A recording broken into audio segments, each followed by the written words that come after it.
Jesus explains the rapture and the judgment. A decision has been made.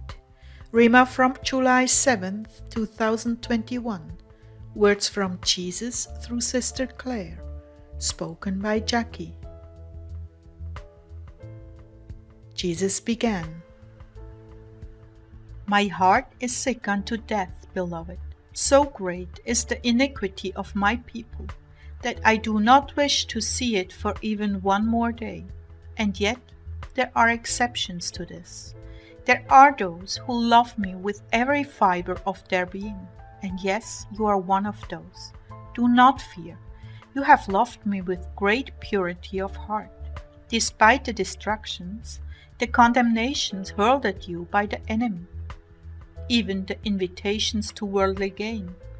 Despite your failures, Clare, you have cleaved to me with all your heart, and I see your misdemeanors as petty and unworthy of notice. I know you are very careful, almost scrupulous, but this is not about you. The sickness Ezekiel is feeling has nothing to do with you.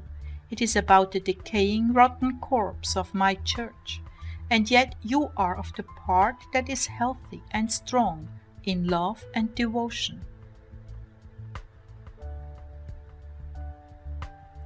How I pine away for my apostate bride, how I suffer with her deceased soul. This is why I must retire into your sweet devotion to me, so that I be reminded there are many who have not gone that way. They are for me, not against me. They want the kingdom of heaven on earth with all their hearts.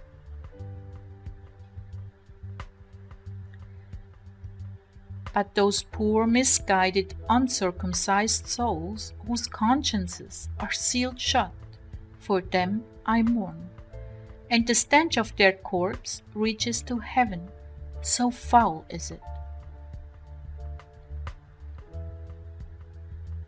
Listen, my people, you have gone the way of death. You have leagued yourself with hell. You have allied yourselves with those who have an empty, chalk-faced piety, but in fact are children of Satan.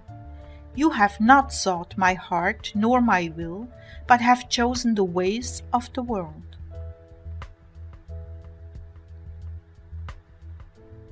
Shall I then take you homeward, as if heaven were your home? That is my heart, but you are not ready, not by a long shot. You will better understand this after the rapture, when you see what the cost of belonging to me truly is, and you are willing to pay it. Those decisions you found so very hard during this time will not even enter into the picture anymore. Rather, it will be a life and death existence. Many of you will be murdered, some tortured, thousands executed for their faith, because they finally woke up to who they belong to. They finally saw they belong to me and never ever want to be separated from me, even if it means their death. I would like to spare you this kind of existence, but you have not been faithful to me. The rapture is for those who are faithful, have lived and sacrificed for me, have not thought of what they wanted, but have done only what was given them from me to do. They have borne the persecution and calumny of the ages for my sake, and remained faithful in doctrine and duties. They have not bent the knee to any man made God. Rather, they've turned their backs on those invitations, even when it meant their sustenance. They did not pass by the beggar on the corner, but gave even out of their own need. You, on the other hand, have compromised for the sake of convenience and gain. You did not stand for my choices to govern your country, and to this day you approve those with evil hearts, yet you call yourselves by my name. But I tell you, I do not know you. Time is running out for you. If you do not repent and change course quickly, you will be left behind with those who never knew me. And in the midst of travail you will be given a choice to return to me, though the cost may be your life. And for you, my bride, that has remained faithful, I will delay no longer. A decision has been made. Preparations for the wedding feast are completed. All that is lacking is your presence. I'm coming to get you.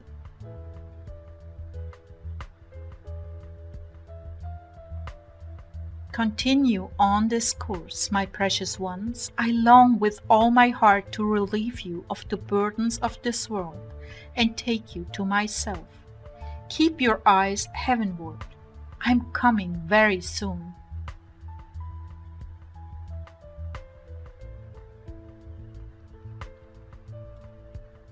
Well, after I finished this message, I just had a check in my spirit that I've left something out. I tried to reason it out and wrote it down for you. I'll share it with you. As I try to reconcile all this with the hope He has given us within the framework of 2 years, I'm struggling. I do believe the definitive judgment was made because of the slaying of newborns by the establishment. The clay feet have prepared well for this generation of apostates, and now other states are following suit. From kindergarten to university, their conscience has been formed by Satan and his establishment. From schools to music and films and stories, and what is rewarded in society and what is punished, he has formed the vast majority rising in power to accept that evil is good and good is evil. Even as Sodom and Gomorrah, they know not their left hand from their right. Did you know that the tenets of secular humanists are precisely the same as the Church of Satan, point for point? Of course, they hide their baldness and deny any participation in ritual sacrifice and murder. But what they believe and profess, line by line, is the same as our corrupt government and secular humanism.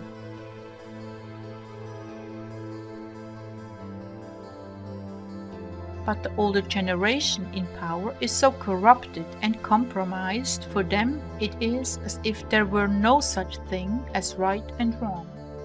And so they have opened the door for Satan to offend God in the most unbelievable way.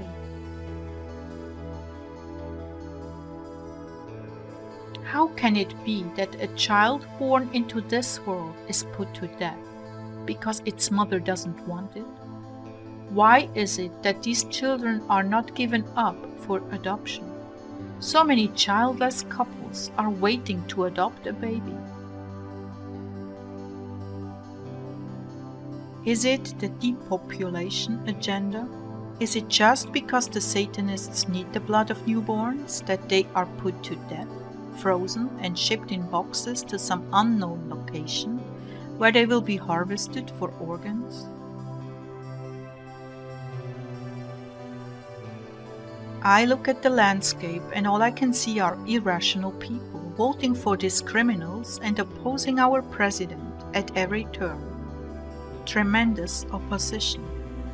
They somehow have managed to be some kind of majority that is totally lacking in any scruples, to the point that they cry out against the man who can deliver them, and applaud those who will later euthanize them because they are no longer wanted.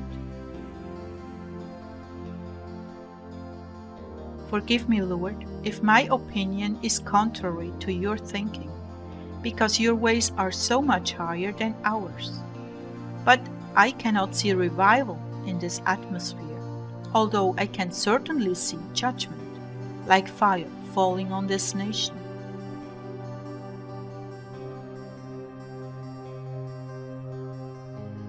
Jesus began speaking again. You are right in your thinking, Clare. Iniquity has overflowed and covered the earth. There is a rising tide of those who are fighting for the truth, but they are coming up against a generation convinced that my way is outdated, and those who follow me are enemies of the state.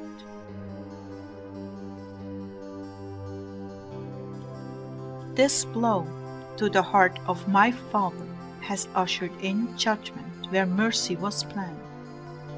Keep your heart intertwined with mine and do what I set before you. Please do not fall captive to time. I am timeless, and as you dwell in my heart, you too will live without regard of time, and you will have my peace.